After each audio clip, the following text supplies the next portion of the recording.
والسلام على رسول الله وعلى آله وأصحابه وأزواجه وذرياته وأولياء أمته أجمعين. أما بعد فأعوذ بالله من الشيطان الرجيم. بسم الله الرحمن الرحيم. قل لا أسألكم عليه أجرا إلا المودة في القربى. آمنت بالله صدق الله العظيم. إن الله وملائكته يصلون على النبي يا أيها الذين آمنوا صلوا عليه وسلموا تسليما.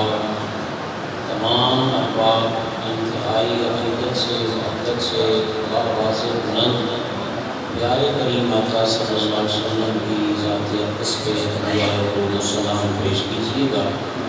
صلاۃ و سلام علیکہ یا رسول اللہ وعلی آلہ وصحبہ یا خیر خلق اللہ. صلاۃ و سلام علیکہ یا رسول اللہ وعلی آلہ وصحبہ یا نور من نور اللہ. اللہ جل جلالہ وعم نوالہ وعظم شانہ واتم برہانہ کی بحد حمد و ثنا. درود و سلام سید الاولین والآخرین امام النبیین والمرسلین حضور رحمت للعالمین کی بارگاہ حضور ناز میں اپنی عقیدتوں محبتوں اور نیازمندیوں کا خراج پیش کرنے کے بعد قابل تقریم معزز حاضرین و سامعین، اللہ رسول کی پاک بارگاہ میں دعا ہے اللہ تعالیٰ ہم سب کا اس بزم سعید 5ویں سالانہ عظمت والدین مصطفیٰ صلی اللہ علیہ وسلم کانفرنس کو اپنی پاک بارگاہ میں شرف و قبولیت عطا فرمائے. سارے محبت سے ایک دفعہ پھر کہیں آمین. ساؤنڈ سسٹم والے بھائی صاحب سے گزارش ہے کہ اسے ایک جگہ میرے سیٹ کر دیں. ان کو بے شک نہ ہو لیکن سمجھ آ جائے اور پھر اسے بار بار چھیڑیے گا نہیں. آپ کی مہربانی ہوگی. اللہ تعالیٰ کے فضل اور اس کی توفیق سے آج کی یہ محفل پاک ہے، یہ سالانہ 5ویں محفل پاک منعقد ہو رہی ہے.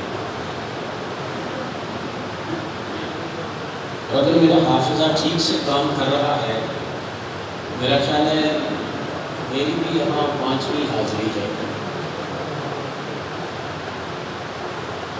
ہر سال علامہ صاحب خطبہ فرماتے ہیں اور میں اس کانفرنس کے اندر اپنی حاضری پیش کرتا ہوں.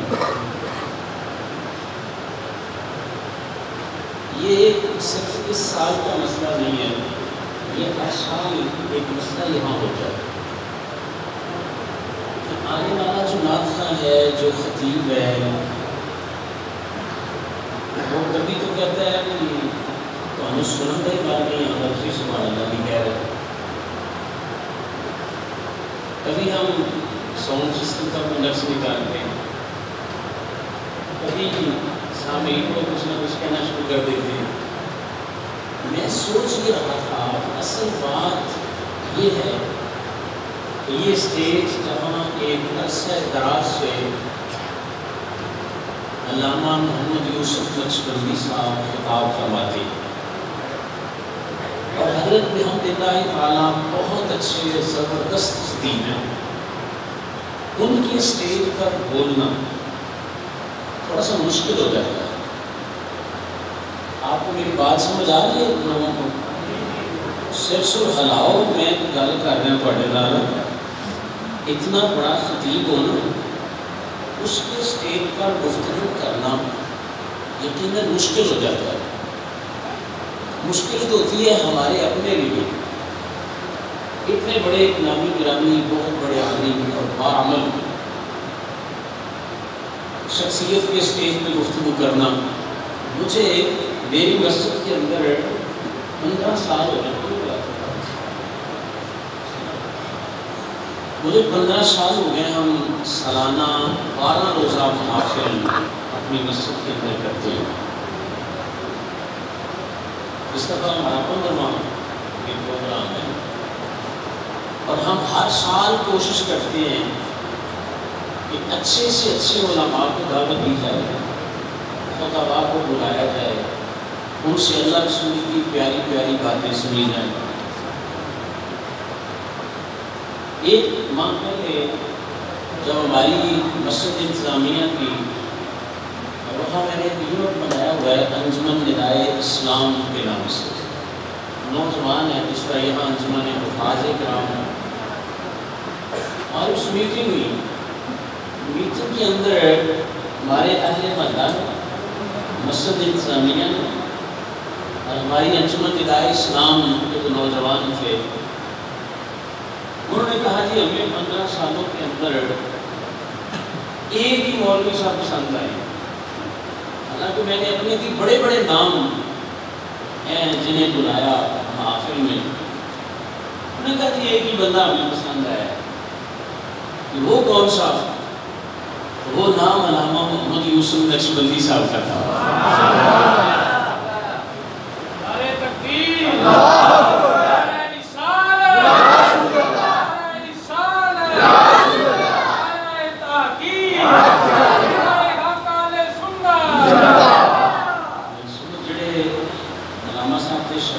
خاص طور پہ حفاظ،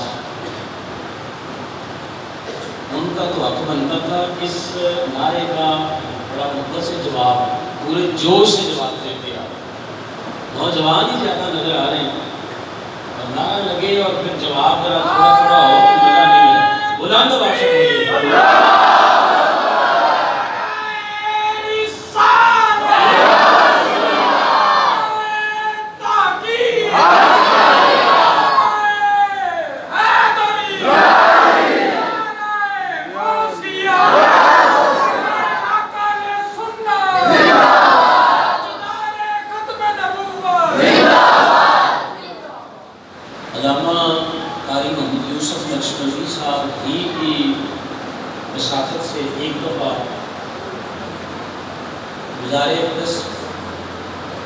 سید امام علی شاہ رحمۃ اللہ علیہ کی حاضری ہوئی، وہاں علماء کا ناشتہ تھا، اور اس دفعہ پہلی دفعہ قبلہ پیر صاحب سے میری ملاقات ہوئی، اور میں نے یہ بات پھر کئی جگہ عرض کی ہے اپنے دروس میں، گفتگو میں، کہ ایک آستانے کا گردنشی ہو، سید زادہ بھی ہو، اور سید صاحب اللہ کو مل کے دلی طور پہ بڑی تسکین نصیب ہوئی، اس نے اتنا پیار علماء کرام سے، اتنی محبت، جس طرح کہتے ہیں نا کہ دل باغ باغ ہوا۔ اور آج خوش بختی ہے کہ حضرت قبلہ کی زیر سایہ چند باتیں آپ سے کروں گا، حضرت سے دعا لیں گے، گفتگو کے دوران کوئی اگر کمی کوتاہی ہو گئی اللہ تعالیٰ معاف فرما دے، علماء اصلاح فرما دیں گے۔ وقت سے سارے دفعہ کہیں سبحان اللہ۔ پہلے فرما چکے ہیں کہ میرے بعد جڑے مولویاں نے بھی آنا ہے انہوں نے ہولی ہولی بولنا، تو تسی ہونا ہی سبحان اللہ کر لو جڑی کرنی۔ میں حضرت کہہ رہے سے بھی سچی تعریف کی تھی تسی، یا کوئی اور ایسا جملہ بولے ہے؟ اللہ اکبر یا حی یا قیوم برحمتک۔ اس نبی کریم صلی اللہ علیہ وآلہ وسلم جب مکہ المکرمہ سے ہجرت فرما کر مدینہ پاک میں رونق افروز ہوئے، ابتدا 6-7 مہینے تک نبی کریم علیہ السلام حضرت ابو ایوب انصاری رضی اللہ تعالیٰ عنہ کے گھر میں قیام پذیر رہے، ابتدائی طور پر۔ نبی کریم علیہ السلام کا کھانا حضرت ابو ایوب انصاری کے گھر سے بن کے آتا، اور کھانا بنانے کے بعد دونوں میاں بیوی پہلے کھانا نبی کریم علیہ السلام کی خدمت اقدس میں پیش کیا کرتے تھے، اور حضور علیہ السلام جب تناول فرما لیتے، حضرت ابو ایوب اور حضرت ام ایوب دونوں میاں بیوی اس برتن میں دیکھا کرتے کہ نبی کریم علیہ السلام کی مبارک انگلیاں کہاں کہاں لگی ہیں۔ اگر سمجھ آ گئی ہو تو آپ سبحان اللہ،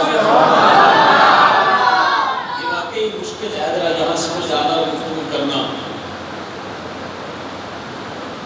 یہ اگر سیٹنگ ہو جائے تو میرا خیال ہے پروفیسر صاحب کا بیان ہونا بھی بہتر ہوگا۔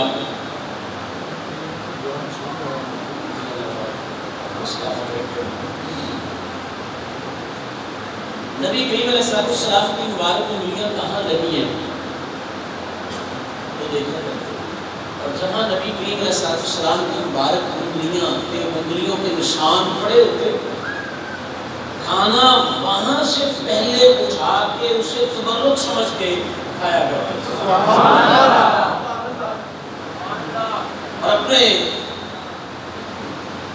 مقدر پہ ناز کیا کرتے تھے۔ اب نبی کریم علیہ السلام کی پاک بارگاہ ہے،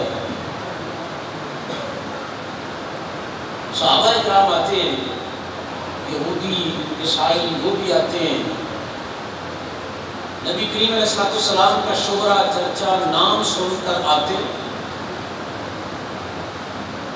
آ کر حضور علیہ السلام کی باتیں سنتے، جن کے مقدر میں ایمان کی دولت ہوتی وہ حضور کا کلمہ پڑھ کے مسلمان ہو جاتے۔ کئی لوگ وہ آتے کہ جو صرف آتے زیارت کرتے، باتیں کرتے، لیکن ابھی ان کے ایمان قبول کرنے میں اگر کوئی نہ کوئی رکاوٹ ہوتی تو وہ یوں ہی چلے جاتے، لیکن نبی کریم علیہ السلام کا مبارک دسترخوان بچھا رہتا، آنے والے آتے، کوئی کلمہ پڑھتا، کوئی صرف زیارت کر کے اٹھ جاتا، لیکن حضور نبی کریم علیہ السلام کی بارگاہ میں جو بھی آتا حضور سے کھائے پیے بغیر جانے نہیں دیتے، کچھ کھلا کے پلا کے بھیجا۔ اس لیے کسی نے کہا نا کہ منگتے تو ہیں منگتے، شاہوں میں دکھا دو جس کو میری سرکار سے ٹکڑا نہ ملا ہو، اور آتا ہے انہیں فقیروں پہ پیار کچھ ایسا، خود بھیک دیں، خود کہیں منگتے کا بھلا ہو۔ دسترخوان دن رات اگر چلے،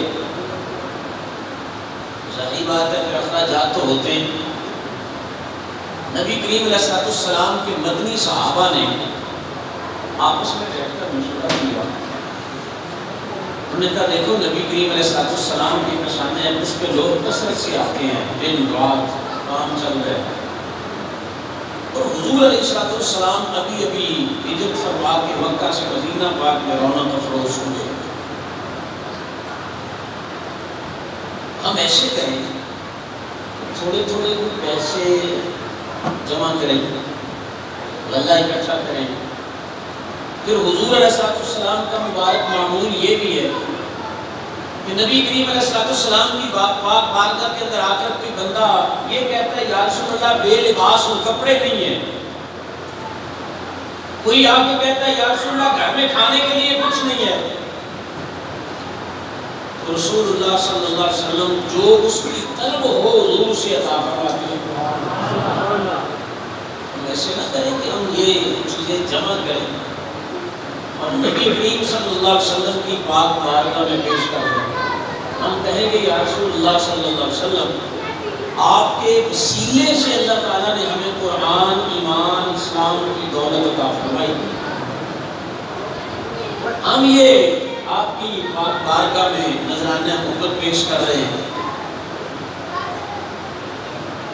صحابہ کرام نے اسی طرح کیا، کیونکہ ابھی وہ جو مدینہ پاک کے لوگ تھے، نبی کریم علیہ السلام کا کلمہ پڑھنے والے مدنی صحابہ، ابھی انہیں بھی تھوڑے تھوڑے دن ہی ہوئے تھے دائرہ اسلام میں داخل ہوئے۔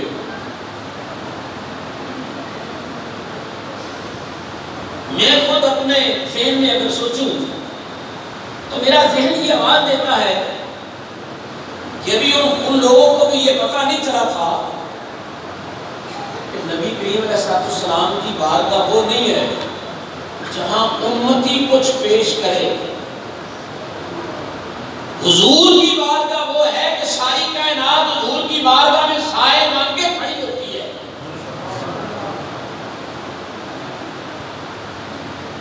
یا تو آپ کو سمجھ نہیں آئی یا میں سمجھا ہی نہیں سکا یا تسی سبحان اللہ بڑی کٹ کے بیٹھے بات جو کسی ٹائم آگنا بھی نہ بھی سمجھ آئے تو سبحان اللہ بندہ آتے نا تو بولنا نہ سمجھ جائے کہ چلو سمجھ آئی گئی بیٹی نا. نبی کریم علیہ السلام کی پاک جناب میں امتی کچھ پیش نہیں کرتا کہ یا رسول اللہ میں تہاڈے گھر دا خرچہ میں اٹھا لوں. امتی نبی کریم علیہ السلام سے مانگتا ہے اور حضور علیہ السلام کی جناب سے ہر سائل کی جھولی بھری جاتی ہے. جب صحابہ وہ لائے نا کوئی غلہ کوئی کپڑے کوئی چیزیں اکٹھی کر کے نبی کریم صلی اللہ علیہ وآلہ وسلم نے تو کوئی جواب نہیں دیا تھا.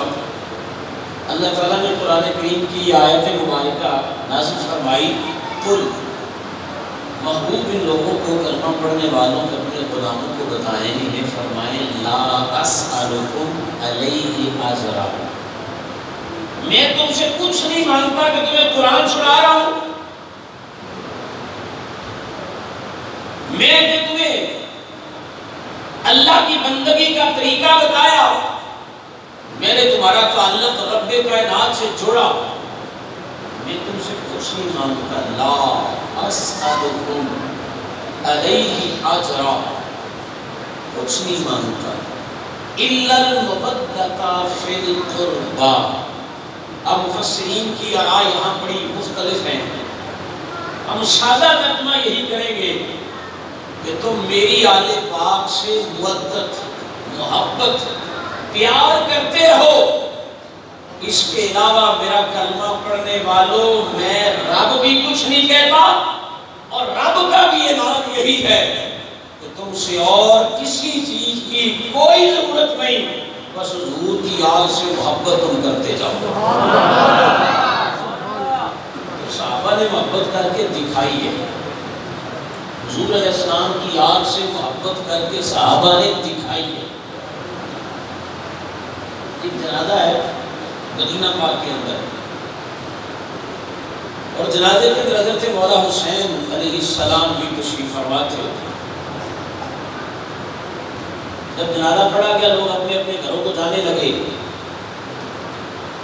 سیدنا ابو ہریرہ رضی اللہ تعالیٰ عنہ آپ نے اپنے کاندھے سے چادر اتاری اور حضرت امام حسین علیہ السلام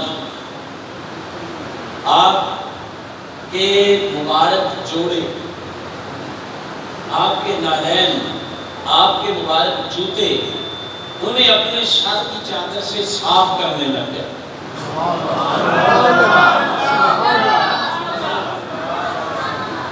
حضرت مولا حسین نے فرمایا اے ابو ہریرہ آپ عمر میں بڑے میرے نانا جان کے مقتدر صحابہ میں ہیں. آپ ایسے تو نہ کریں آپ میرے لیے قابل عزت ہیں. جناب ابو ہریرہ رضی اللہ تعالیٰ عنہ آپ فرمانے لگے اے مولا حسین جو کچھ میں نے آپ کے بارے میں آپ کے نانا کریم علیہ السلام سے سنا جو کچھ میں نے چونکہ جناب ابو ہریرہ رضی اللہ تعالیٰ عنہ زیادہ وقت حضور کی بارگاہ میں بیٹھا کرتے تھے. آپ فرماتے ہیں جو کچھ میں نے سنا ہے نا اگر ان لوگوں کو باقی صحابہ کی طرف اشارہ کر کے فرمایا اگر ان لوگوں کو پتہ چل جائے تو تمہیں ساری زندگی زمین پر پاؤں نہ رکھنے دے ہمیشہ اپنے کاندھوں پہ اٹھا کے چلتے ہیں.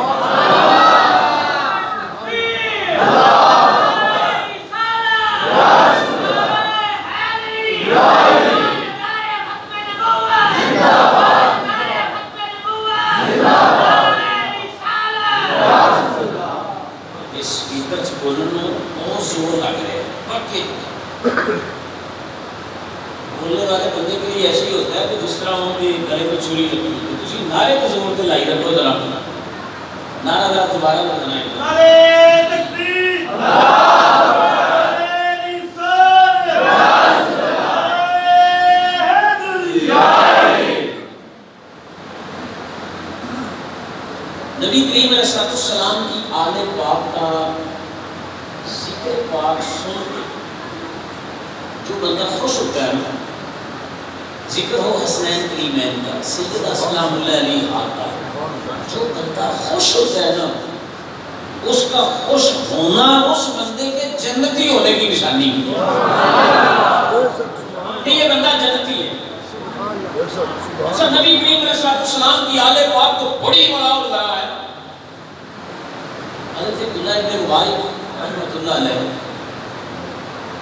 آپ فرماتے ہیں کہ میں ایک دفعہ بیت اللہ الکریم میں موجود تھا، حج کا مہینہ تھا،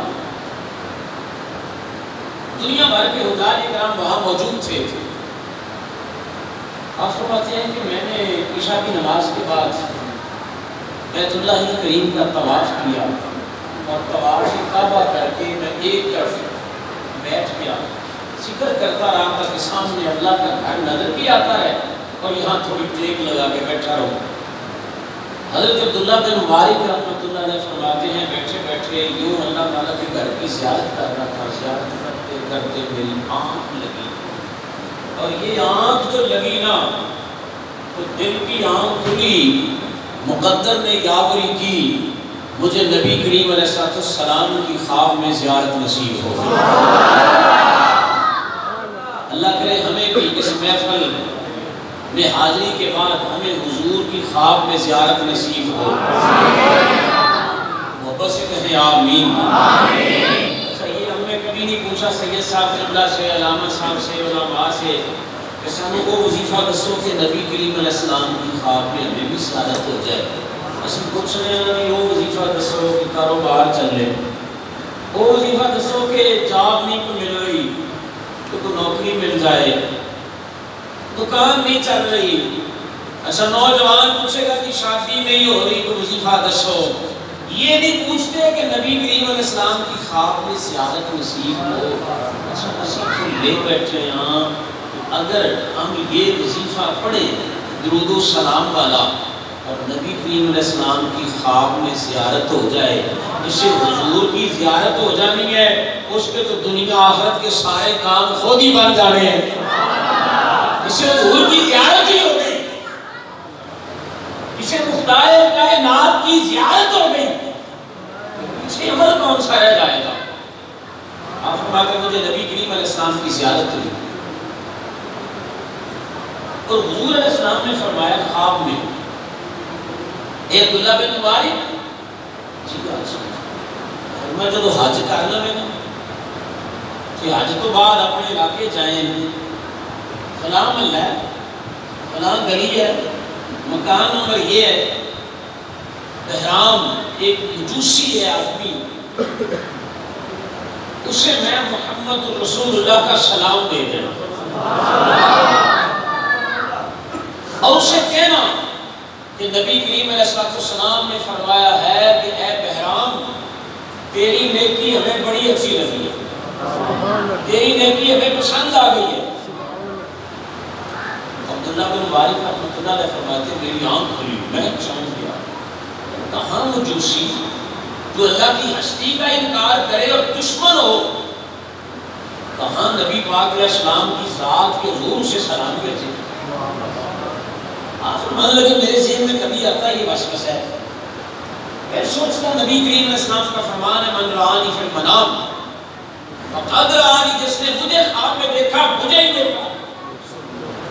فرماتے ہیں میں چونک سا گیا کہ عجیب معاملہ ہے، میں اٹھا وہاں سے جلدی سے پھر وضو کیا، طواف کعبہ کیا، نفل پڑھے، دعا کی، ٹیک لگا کے یوں بیٹھا، آنکھ لگی کہ نبی کریم علیہ السلام کی مجھے دوبارہ پھر زیارت نصیب ہو۔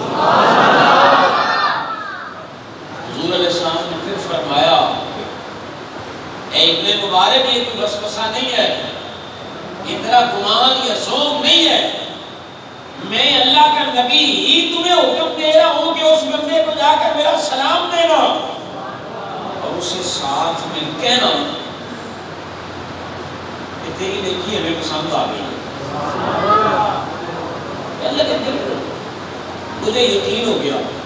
حج کیا، حج کے بعد میں جلدی سے چلا اپنے علاقے میں گیا. وہ گلی محلہ گیس پوچھتا ہوا میں گیا، مکان ان کے دروازے میں جا کر دستک دی. آگے کوئی 80 یا 70 سال کا ایک بوڑھا شخص وہ باہر دروازے پر آیا. اس نے دروازہ کھولا. عبداللہ ابن مبارک فرماتے ہیں میں نے کہا کہ تو احرام ہے تیرا نام؟ اس نے کہا ہاں جی. مجوسی ہے؟ اس نے کہا ہاں جی. آپ نے فرمایا کہ وہ گلا کر لیے اسی دیر میں گرہ کے ٹائم ہے. اس نے کہا آگے آ کر اندر بیٹھ جاتے کہتے اندر چلے گئے. جاتے اسے سلام نہیں دیا. فرمانے لگے کہ میں نے اسے پوچھا کہ اپنی زندگی کا کوئی اچھا کام بتاؤ، کوئی نیکی تو اچھا کام کیا وہ بتاؤ. کہنے لگے یہودی سوچ مجوسی سوچنے لگ گیا. سوچ کے کہنے لگا کہ اللہ تعالیٰ نے مجھے 3 بیٹیاں دی، 4 بیٹیاں دی اور 3 بیٹے. میں نے اپنے بچوں کی تربیت کی. جو میرا مذہب تھا، میرا عقیدہ تھا، میرا نظریہ تھا، میں نے ان کی تربیت کی. کہتا ہے میری جب بچیاں بچے سارے جوان ہوئے تو میں نے سوچا کہ اپنی بچیوں کی شادی کدھر باہر کروں گا. میں نے اپنی 3 بیٹیوں کی شادی اپنے 3 بیٹوں سے کر دی.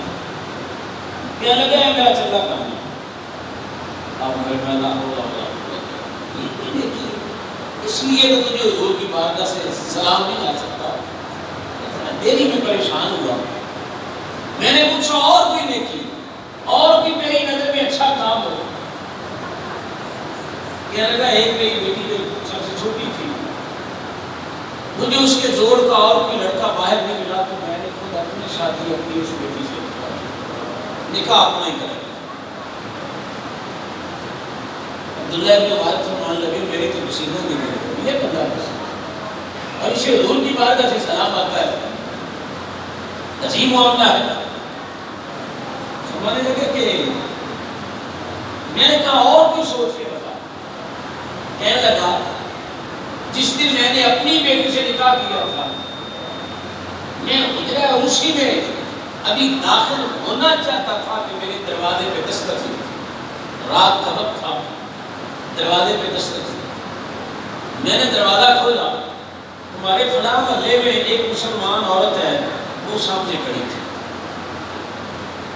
اس نے ہاتھ میں چراغ پکڑا تھا، دیا پکڑا تھا. میں پوچھا بھی ایسے لے کے میں آئی ہیں؟ انہوں نے کہا بھی میرا یہ دیا بجھ گیا. میرے گھر میں کوئی دیا سنائی آگ وغیرہ نہیں ہے، اسے ذرا روشن کرنا تھا. وہ مجوسی کہنے لگا کہ میں اسے گھر کے اندر لایا، وہ دیا روشن کر دیا، وہ چلی گئی. اس نے کہا 5-7 منٹ گزرے تھے کہ پھر دروازے پہ دستک ہوئی. میں پھر وہاں جا کر دروازہ کھولا تو وہی عورت میرے دروازے پر پھر کھڑی ہے. میں نے کہا کیا ہوا؟ اس نے کہا وہ چراغ بجھ گیا اور دوبارہ روشن کر. کہنے لگا میں پھر اسے اپنے گھر کے اندر لے آیا اور میں نے اس کا چراغ دیا پھر جلا دیا، وہ چلی گئی. میں پھر اسی حجرہ عروسی میں جانے کی تیاری کر رہا تھا تو میرے دروازے پہ دستک ہوئی.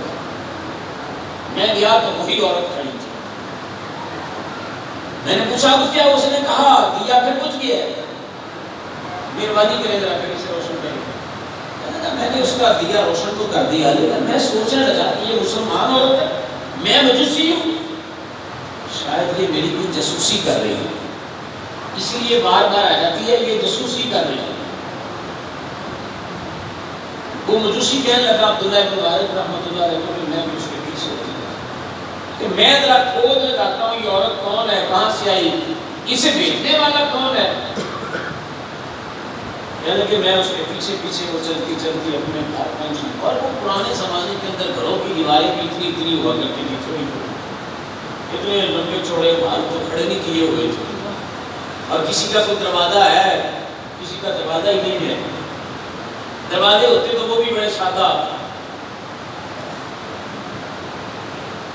کہنے لگے میں یا وہ گھر میں داخل ہوئی تو میں اس دروازے کی اوٹ میں چھپ کے بیٹھ گیا تاکہ پتہ نہ چلے. وہ مجوسی کہنے لگا عبداللہ بن مبارک رحمۃ اللہ علیہ کو کہ وہ عورت جب گھر میں داخل ہوئی تو اس کے چھوٹے چھوٹے بچے رونے لگے اور رو کے انہوں نے کہا اماں جی کچھ چیز ملی کھانے کے لیے؟ کچھ چیز ملی ہے؟ ماں نے کہا بیٹا میں 3 دفعہ کے گھر گئی ہوں، میں پتہ سی مالدار بن گیا. یا اللہ میری مدد کریے، لوگوں کو سمجھ آ جائے گا میں سمجھا سکوں. اس نے کہا بیٹا میں 3 دفعہ گئی ہوں، میری زبان نہیں کھلی کہ میں نے آخا کہ میرے بچے دکھنا مل کے دے. زبان نہیں کھلی، بہانہ بنا کے جایا کرتی تھی. چراغ جلانے کا نہیں کہہ سکتے. اور کئی مانگنے والے بیچارے ایسے ہوتے ہیں سدے بھائی سے قرض بھی مانگنا ہو نا ان کی پیشانی پہ پسینہ آ جاتا ہے. ہم مسجدوں میں ہر روز یہ تماشا دیکھتے ہیں. کئی لوگ پیشہ ور نہیں ہوتے، وہ بیچارے کھلو کے اعلان بھی سرزہ نہیں کر سکتے حالانکہ وہ ضرورت مند ہوتے ہیں. اور بعض لوگ پیشہ ور ہوتے ہیں، وہ ایک کونے کے اندر بھی کھڑے ہو کر بیان کریں سارے لوگ سن لیتے ہیں. وہ اپنا مدعا بڑا کھل کے بیان کرتے ہیں. وہ مجوسی کہنے لگا کہ اس عورت نے کہا کہ میری زبان نہیں کھلی، کچھ نہیں مانگا ہے. گئی بہانہ بنا کے 2-3 دفعہ واپس آ گئی. وہ عورت بھی رونے لگی اور اس کے بچے بھی اٹھ کے رونے لگے. اس مجوسی نے کہا کہ میں سن رہا تھا بات، میں جلدی سے وہاں سے اٹھا اپنے گھر آیا. جو کچھ مجھے میسر تھا میں نے اٹھایا. گندم لے لی، آٹا، چاول، جو کچھ بھی مل سکتا تھا راشن کا میں نے لے کے چلا گیا. میں نے جا کر اس مسلمان عورت کے گھر میں دستک دی. میں نے کہا میری بہن کے راشن کا خود بھی کھا اور اپنے بچوں کو بھی کھلا. اور جب بھی راشن ختم ہو جائے گا تو مجھے کہنے کی ضرورت نہیں ہے، مجھے کہنے کی ضرورت نہیں ہے. کسی بھی بہانے سے بس مجھے علم ہو جائے، خبر ہو جائے، میں بغیر کہے تیرے گھر میں ہر مہینے راشن پہنچا دیا کروں. اب حضرت عبداللہ بن مبارک رحمۃ اللہ علیہ فرماتے ہیں مجھے سمجھ آ گئی کہ یہ ہے اصل نیکی.